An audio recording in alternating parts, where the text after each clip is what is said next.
ठीक है। ओ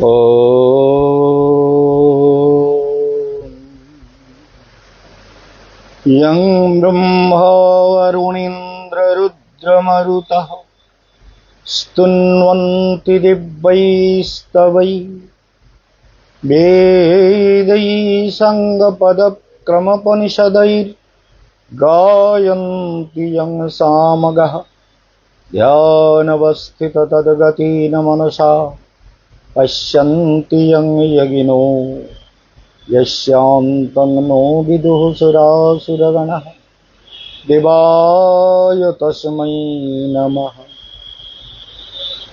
हरेर्नाम हरेर्नामैव केवलम् कलो नस्तेव गतिरन्यथा।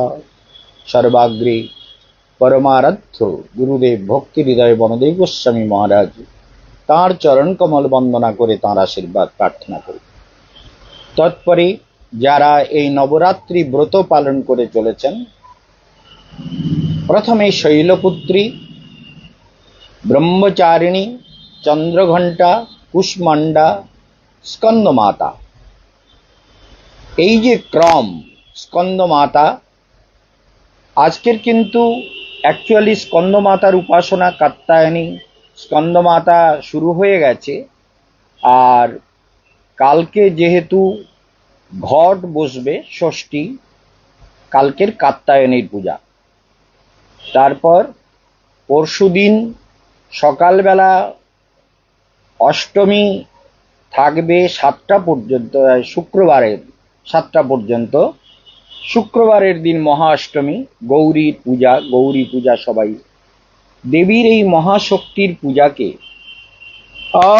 আনন্দ মন্থর পুরন্দর মুক্তমাল্যম মৌলৌ হঠেন নিহিতম মহিষাসুরসোম পাদম্বুজম ভবতু ন বিজয়ায় মঞ্জুঃ मंजिर सिंजितम मनोहरयम्बिकाया। हिंदी में बोलना चाहेंगे क्योंकि हजारों लोग हिंदी प्रोग्राम से जुड़े हुए हैं, तो हिंदी प्रोग्राम हम शुरू करते हैं, हिंदी में बोलना शुरू करते हैं। एक बात तो आपके 19 तारीख को अर्थात 19 अक्टूबर शनिवार को काल सर्प दोष का लास्ट जो निवारण है, उपाय है, वो 19 तारीख को होगा। जो लोग बुकिंग किए हैं वो 19 तारीख शनिवार को टाइमली आ जाएं और टाइमली कवच धारण करके गंगा जी में जा करके अपना दोष का जो भी जैसे महाराज जी का विधान है उसको करने की कोशिश करें। कुछ बातें आपको जानना जरूरी है। जैसे 21 तारीख को हम लोग रामलाला के दर्शन के लिए रवाना होंगे। 22 तारीख को अयोध्या में रात को रुकेंगे, ध्यान दीजिए। 23 तारीख को वहाँ से फिर उसी गाड़ी में अर्थात उसी गाड़ी में बैठ कर के हम 24 तारीख सुबह पहुँचेंगे आपके ऋषिकेश, और ऋषिकेश से हम लोग 25 तारीख सुबह गंगोत्री जाएंगे।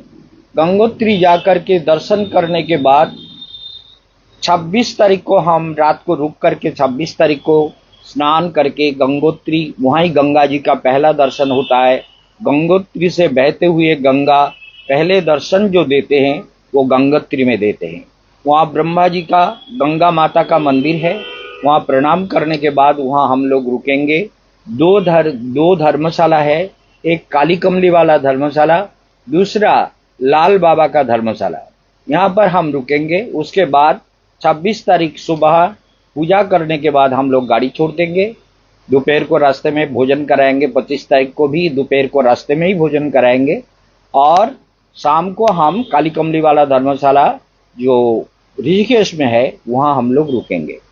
और 26 तारीख को रुकने के बाद वहाँ पर का दर्शन कंप्लीट होगा। नीलकंठ महादेव आदि हम कोशिश करेंगे कि जब हम 24 तारीख को पहुँचेंगे तो पहले नीलकंठ का दर्शन करने के बाद शाम को आराम से ऋषिकेश के जितने भी आरती है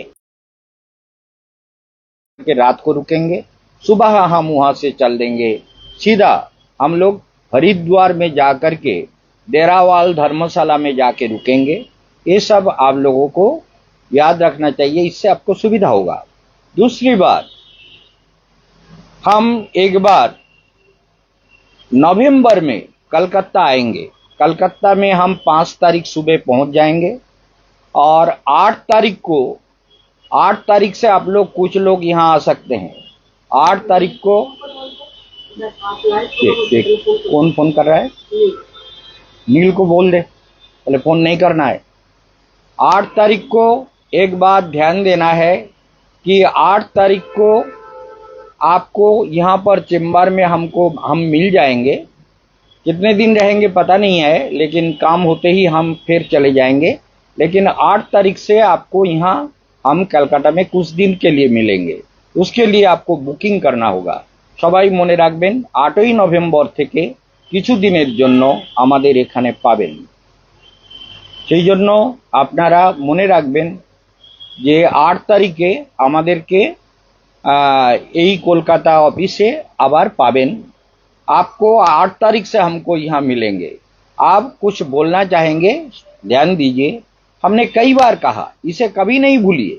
सनातन हिंदू धर्म ही सारे दुनिया का सभी प्राणियों का धर्म है।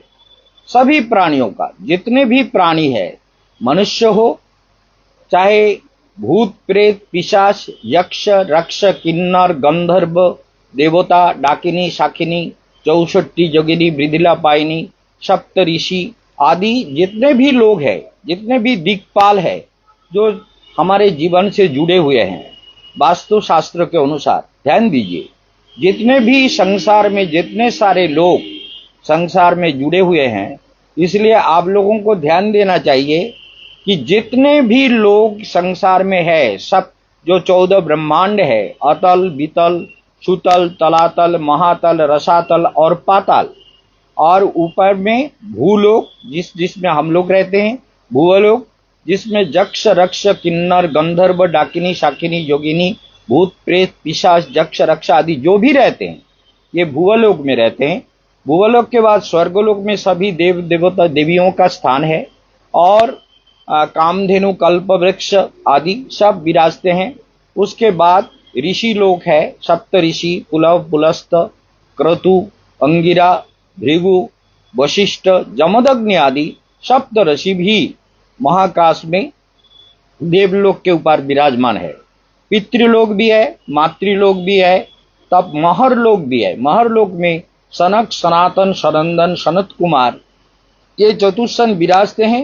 वहां ब्रह्मा जी का लोक है सत्यलोक, ब्रह्मा जी भी वहां विराजमान है। इसको ध्यान दीजिए। जितने सारे लोग हैं सारे विश्व में, ये सभी लोगों में पहली बात तो इसको ध्यान दीजिए, पूर्व दिशा में जैसे मैंने कहा आपको कि पंच देवता का उपासना प्राचीन काल से युग युगांतरों से काल कालांतरों से हजारों सालों से सृष्टि के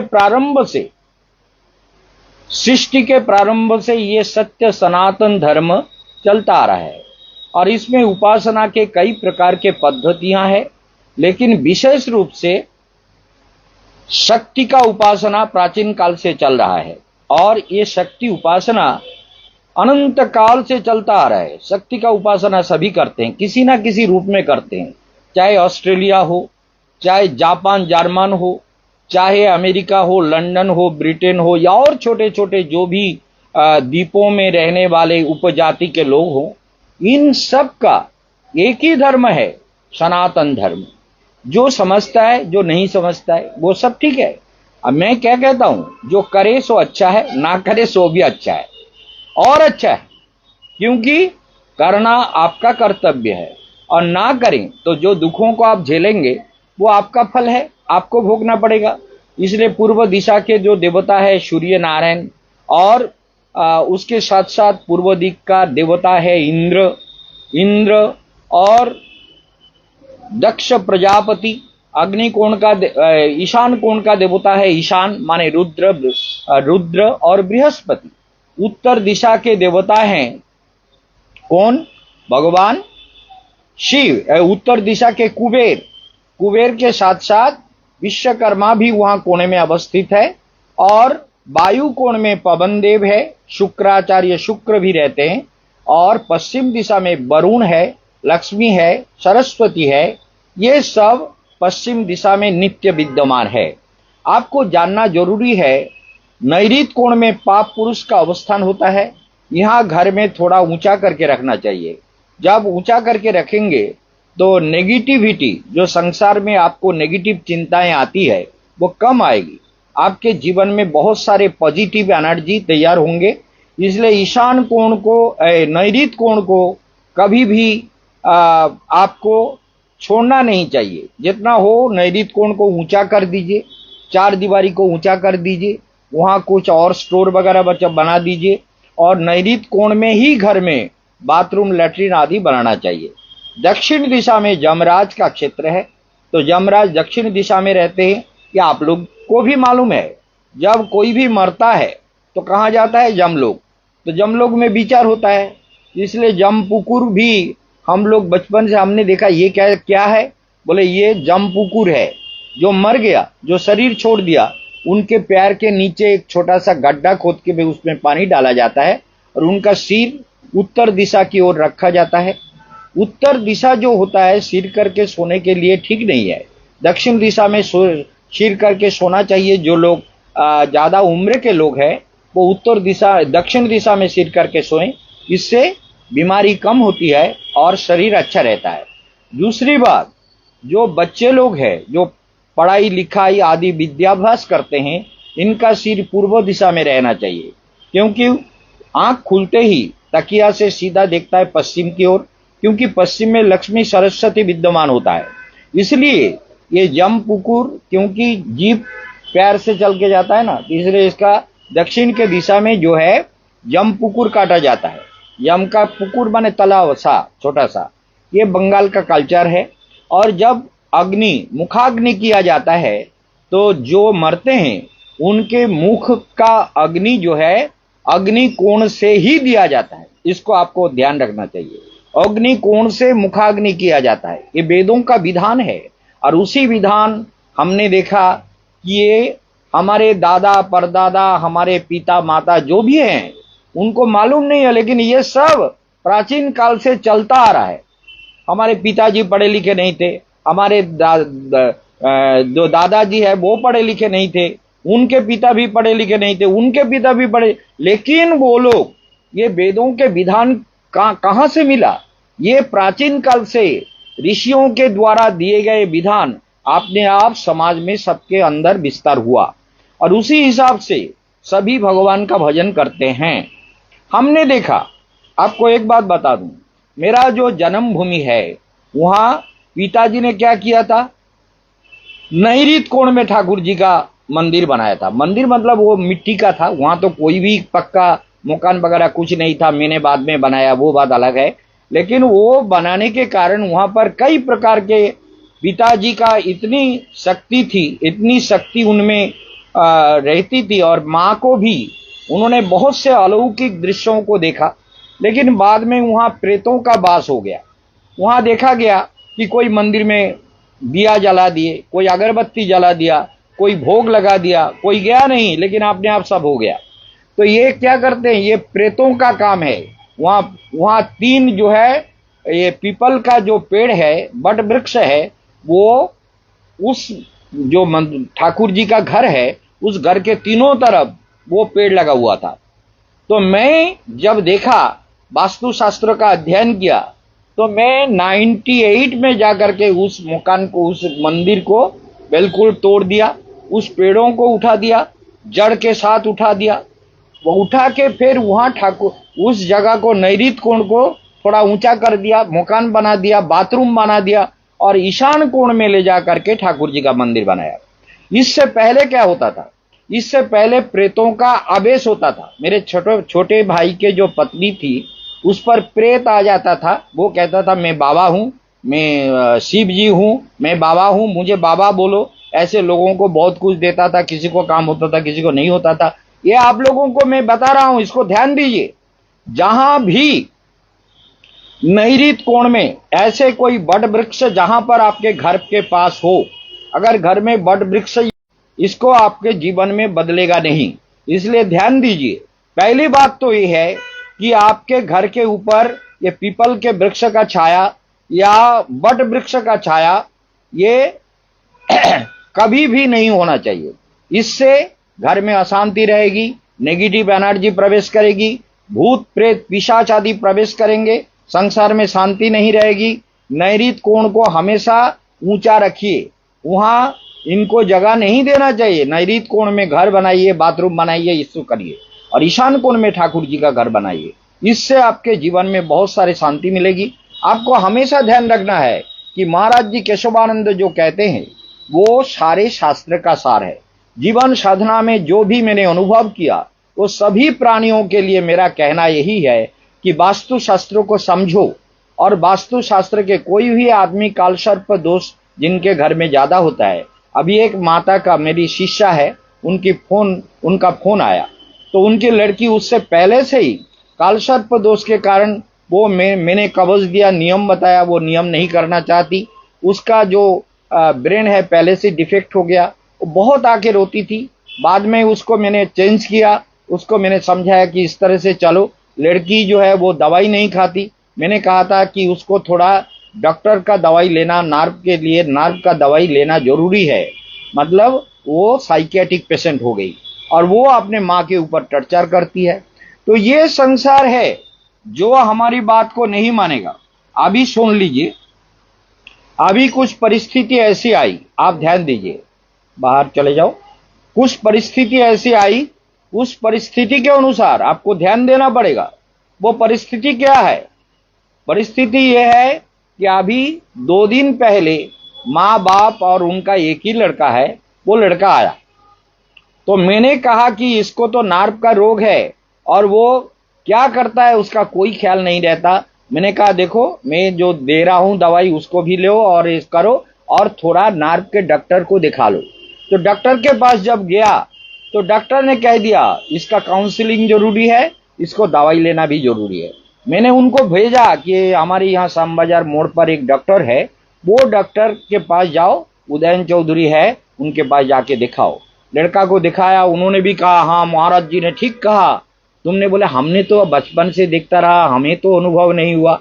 अरे तुम्हारे अनुभव से क्या है, मेरा अनुभव यही है। इसको थोड़ा डॉक्टर का दवाई भी चाहिए और मेरे कहे हुए रत्न का धारण करना भी चाहिए और कालसर्प दोष का उपाय करना भी चाहिए। ये आप लोग जो सुन रहे हैं ना, आप लोग अगर थोड़ा भी बुद्धि रखते हैं, थोड़ा भी आपकी चेतना में भावनाएं ठीक है, तो कालसर्प दोष का उपाय करना बहुत जरूरी है। वृंदावन में, राधा कुंड में मैंने कई लोगों को कालसर्प कवच पहनाए और उससे वो लोग अच्छे हैं, अच्छा रहते हैं। हमारे जो प्रभु मार्बल्स वाले हैं उनके लड़के को भी मैंने कालसर्प दोष का कवच पहनाया, लेकिन उसका दोष नहीं उतार पाया, नहीं, क्योंकि वो गंगा जी में, जमुना जी में जाकर के उसका सब कुछ क्रिया करना होगा, वो नहीं कर पाया। वो अभी जाके हम करेंगे। तो आप लोगों को भी यही कहना है कि जीवन में आप लोग केशवानंद बन महाराज से भाग्य विचार जरूर कराइए, चाहे ऑनलाइन कराएं। मैं ज्यादा पैसा तो लेता नहीं हूं।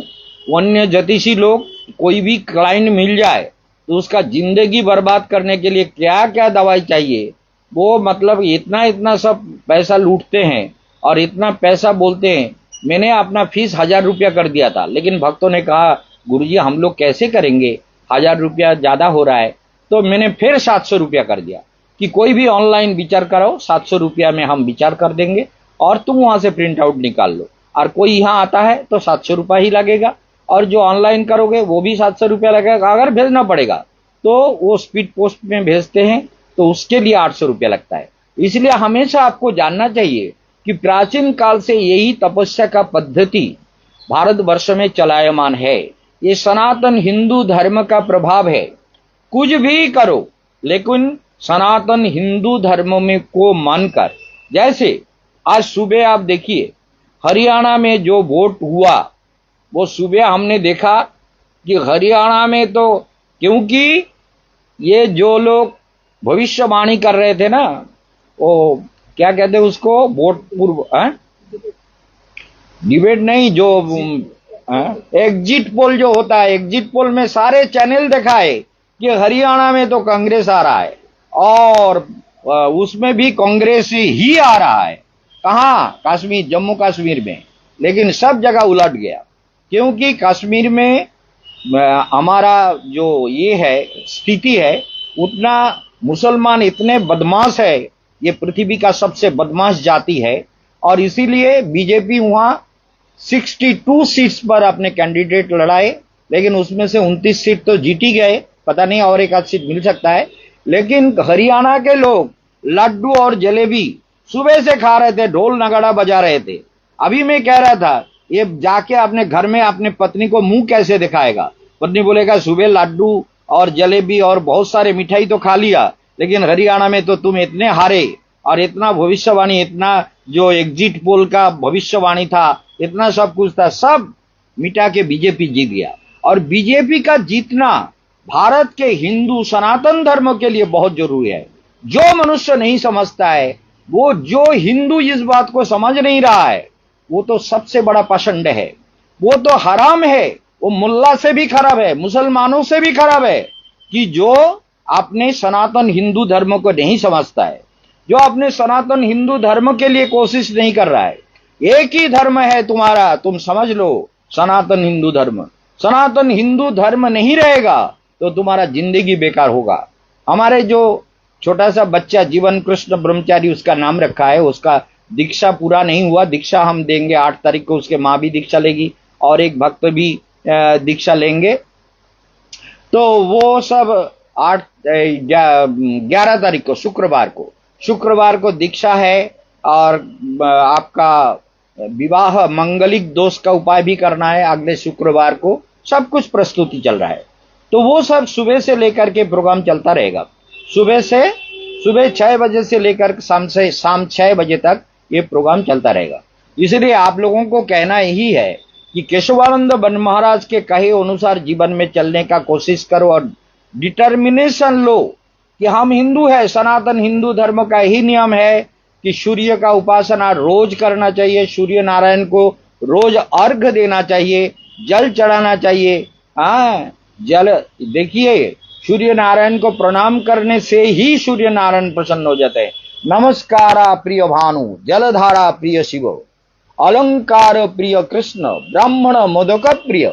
इस बात को ध्यान रखिए, जलधारा प्रिय शिव, और सूर्य जो है नमस्कार करने से ओम सूर्य नारायणाय नमः, ओम ह्रीं ह्रीं सूर्य नारायणाय, ओम जवा कुसुम संकाशम काश्यप्रियम, ये सब मंत्र तो आपको हजारों बार बोल चुके हैं।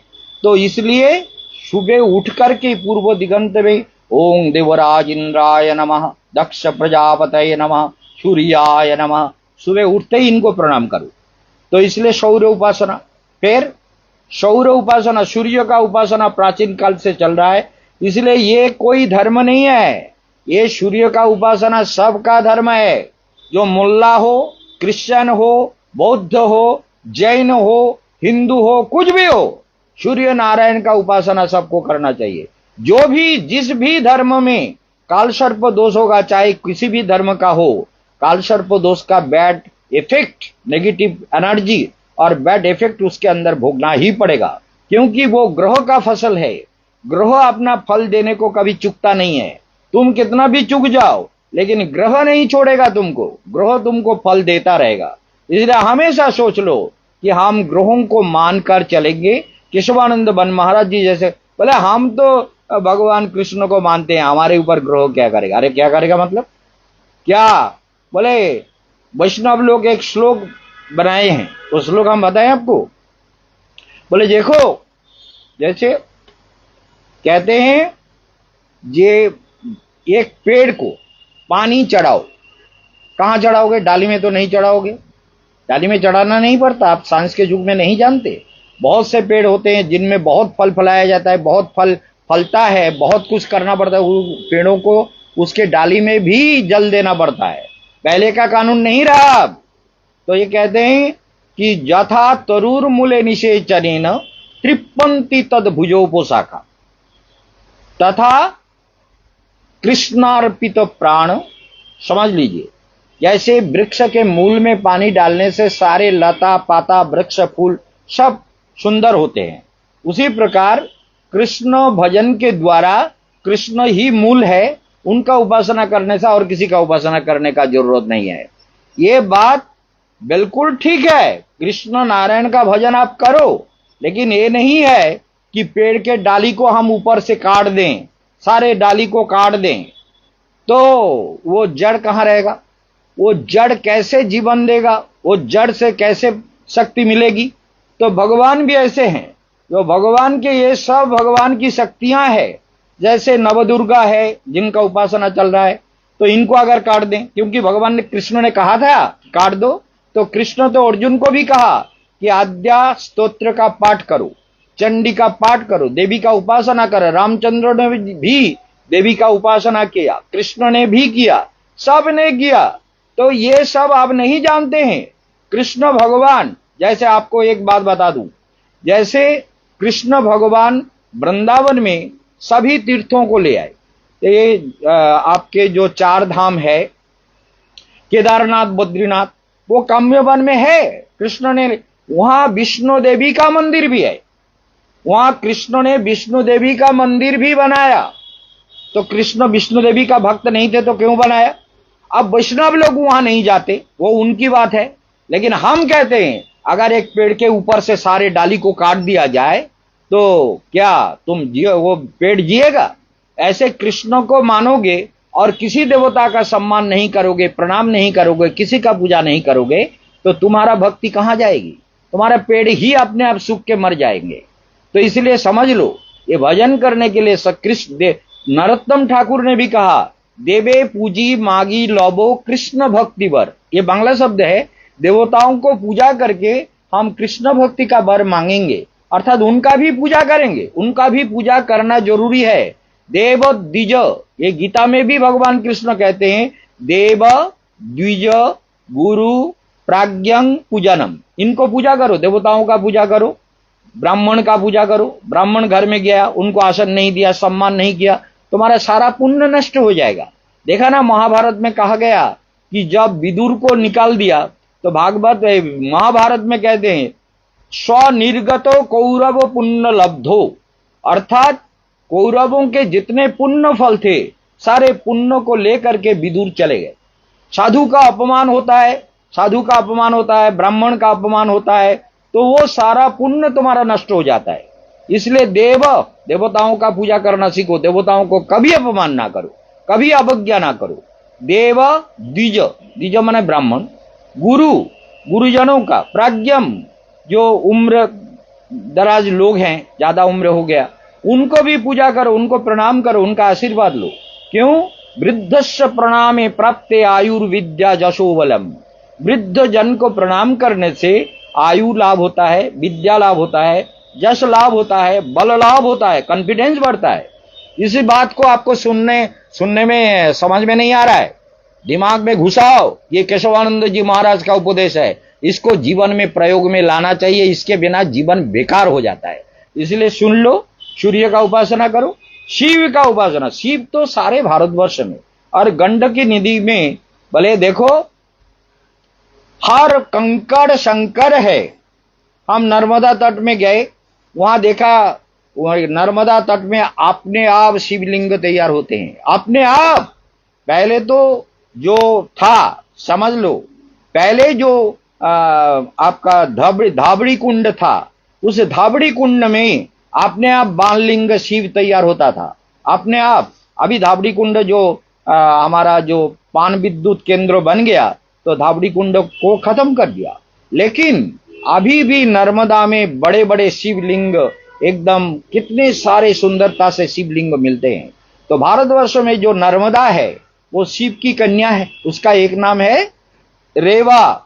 शिव की प्यारी शिव के शरीर के पसीने से रेवा का जन्म हुआ, इसलिए रेवा बेतोशी तरुतले। चैतन्य महाप्रभु ने कहा कि रेवा तट तपस्या के लिए उत्तम माना गया है।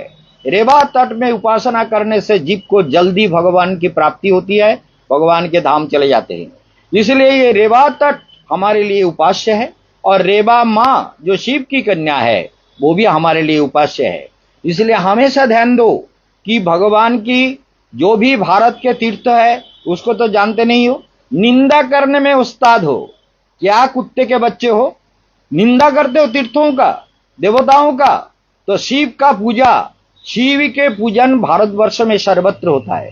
वृंदावन में भी जितने सारे वन उपवन है, सभी वनों में शिव जी का मंदिर है। इसको ध्यान दो और इसको पढ़ो, समझो। वृंदावन में जैसे हम लोग जाते हैं, कहीं भी जाएं, वहां शिव विद्यमान है। गोवर्धन में भी चाकुलेश्वर महादेव है, कामोवन में कामेश्वर महादेव है, मथुरा में भूतेश्वर महादेव है, वृंदावन में गोपीश्वर महादेव है, सर्वत्र आगरा में वृद्धेश्वर महादेव है। तो सारे वृंदावन में शिव जी छाए हुए हैं। तो शिव जी का उपासना भारतवर्ष में प्राचीन काल से चल रहा है। और वो जो लोग नहीं मानते, वो हिंदू का बच्चा नहीं है, वो पाषंड है, वो नराधम है। जो तीर्थों को नहीं मानते, नहीं जानते, साधना नहीं करते, तप नहीं करते, मंत्र का शक्ति जिनके पास नहीं है।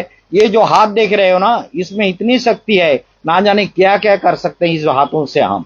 इसको ध्यान दो और समझो और सुनो और अनुभव करो। इसको किए बिना तुम्हारा जीवन ही बेकार है। क्यों जन्म लिए हो? तस्य जन्म निरर्थकम। जैसे बकरी के गले में दो जो थन होता है, देखा है ना, दो थन, इधर पर दो थन होता है, उसमें दूध नहीं निकलता, लेकिन वो होता है, किसी काम का नहीं है, होता है। मनुष्य के शरीर में भी थन रूप में दो चीज है। क्या है? उसको कहते हैं अपेंडिसाइट। ये अपेंडिसाइट जो दोनों कुक्सी के साइड में है, वो किसी काम का नहीं है, वो जरूरत नहीं है। कभी कभी वो अपेंडिसाइट पक जाता है, लेकिन वो काट के अगर पहले निकाल दिया जाए तो ठीक है। वो मनुष्य के वहां भी बकरी के जैसे गले में थन है, मनुष्य के दो कुक्ची में, वो वहां भी दो अपेंडिसाइट है जो किसी काम का नहीं है, लेकिन वो है। तो बकरी के गले में जो थन है दूध नहीं देता। उसी प्रकार जो मनुष्य भारत के सनातन हिंदू धर्म को नहीं जानता है, समझता नहीं है, वो उसका जन्म अजागल स्तन, अजा माने बकरी, बकरी के गले में जैसे थन होता है, किसी काम का नहीं है, उसका जन्म भी उसी प्रकार किसी काम का नहीं है। वो बेकार का जीव है। हिंदू धर्म में जन्म लेकर जो सनातन हिंदू धर्म का पालन नहीं करते, सनातन हिंदू धर्म का सम्मान नहीं करते, जो उल्टा सीधा लिखता है, उन पाषंडियों को काट डालो साले। ऐसे कैसे लिख सकते हैं? सनातन धर्म के विरुद्ध में कैसे लिखेगा? लिखता क्यों है पाषंड? ऐसा लिखने का मुसलमान धर्म के प्रति लिखो ना, तुमको तो कुर्बानी दे देंगे अल्लाह के नाम से, तुमको तो मार डालेंगे। हिंदू धर्म में कोई कुछ नहीं बोलता। सनातन हिंदू धर्म एक उदार धर्म है। उदारा पश्यन्तु सर्वे वसुधैव कुटुम्बकम्। इसलिए ये उदार भावना के धर्म है। इसलिए तुम जो भी चाहे बोलते रहोगे, जो भी चाहे देवताओं को बोलते रहोगे और धर्म का अपमान करते रहोगे, धर्म की साधना नहीं करोगे। तुम्हारा जीवन कैसा है? बेकार की जिंदगी लेकर जी रहे हो। सनातन हिंदू धर्म का पालन करो। इसलिए शौर, शैव, शक्ति, ये शक्ति का उपासना जैसे अभी चल रहा है, शैव और शक्ति, शौर, शैव, गणपति का उपासना। गणपति का उपासना भी करना। गणपति को प्रथम पूज्य देवता माना गया। जब भी हम कहते हैं गणपत्यादयो लोका देवा दिक्पालकास्तथा सायुधास गणपेता शुद्धम कुर्वन्तु मे गृहम। प्रार्थना करो। वास्तु यंत्र ले गए हो तो रोज बोलो, ये गणपति आपके सारे दिक्पालों को लेकर मेरे घर में जो भी आपका नेगेटिव एनर्जी है, जो भी भूत प्रेत पिशाचों का दृष्टिया तंत्र मंत्र है, उसको नष्ट कर दो। रोज प्रार्थना करो गण ये मंत्र के द्वारा। और वक्रतुंड महाकाय सूर्यकोटि समप्रभ निर्विघ्नं कुरु मे देव सर्व कार्येषु सर्वदा। हे गणपति, सारे विघ्न दूर कर दो। तो गणपति तो प्रथम पूज्य देवता है, इसलिए ये विष्णु का ही रूप है। गणपति को विष्णु का, हमारे गुरुजी कहते थे कि देखो गणपति विष्णु के अंश से, देवी दुर्गा ने गणपति को मिट्टी से बनाया, लेकिन वो विष्णु का ही रूप है, इसलिए वो प्रथम पूज्य है। इसलिए विष्णु, इसलिए और वैष्णव, जो विष्णु का, नारायण का, कृष्ण का भजन करे वो वैष्णव है। और सभी आचार्य कहते हैं, हमारे जितने भी आचार्य हैं, विकास जी महाराज हो, चाहे प्रद्युम्नाचार्य हो, चाहे हमारे राजेश जी महाराज हो, राजेंद्र महाराज हो, या कोई भी, या हमारे बागेश्वर महाराज हो, मनोना धाम के महाराज हो, जितने भी अलौकिक शक्ति वाले महाराज है, सब लोग कह देगी तुलसी का माला कंठ में धारण करो, तुलसी माला पहन लो, और यहाँ एक चुटिया रखो। हमारे भी चुटिया है। हमारे ये बच्चा आया तो ये साले हिंदू के बंदर के बच्चे, ये बच्चा जब दर्शन करने जाता है वो कहता है सिर में कपड़ा लपेट लेता है। बोले क्यों? बोले वो हमको कहता है टिकी क्यों रखा, ए चुटिया क्यों रखा, ये क्यों किया, वो क्यों किया। छोटा बच्चा है, वृंदावन अभी जाएगा, वो 21 तारीख को हमारे साथ ही जाएगा, वृंदावन में रहेगा। वहां तो लोग उसको सम्मान, वहां तो चुटिया देख के कहते पंडित जी है। लेकिन इसमें हम देखते हैं कि ये लोग जो होते हैं ये इस तरह से निंदा करते हैं, समझ गए ना। तो इसलिए जो वैष्णव धर्म का निंदा करे उससे डरना नहीं है, उसको डांट के जवाब देना है। बोले कुत्ते तुम कैसे कुत्ते हो, तुम चुटिया क्यों नहीं रखा, तुमने चुटिया क्यों नहीं रखा। चुटिया रखना हिंदू धर्म का विशिष्टता है, वैशिष्ट है। और तुलसी का माला पहनना ये सनातन हिंदू धर्म का कर्तव्य है, समझ गए ना। इसलिए सबको बोलना है कि सनातन हिंदू धर्म के, अगर तुम बच्चा हो, तुम मुल्ला हो तो अलग बात है। हम जब 11 साल की उम्र में हिंगलगंज में एक जगह में प्रवचन कर रहे थे, राम बाबू नाम का एक आदमी के दुकान में बैठ के, लोग बहुत छोटे बचपन से मेरा कथा सुनने के लिए लोगों की भीड़ लग जाती थी। तो बहुत से भीड़ हुए, वहां एक आदमी गया, वो सिगारेट पान आदि बेचता था, उनके पास लेने गया। तो मेरे सामने तो करीब 70-80 आदमी खड़ा हो गया था दुकान के सामने, रास्ता ब्लॉक करके। उसमें से एक लड़का आके सिगारेट खरीद रहा था, और मैंने मुझे तिलक देख के कहा कि तुम्हारे ये कपाल में क्या है, इसमें क्या काग ने बीट कर दिया, काग ने टट्टी कर दिया। ललाट में तिलक को देख करके बोला।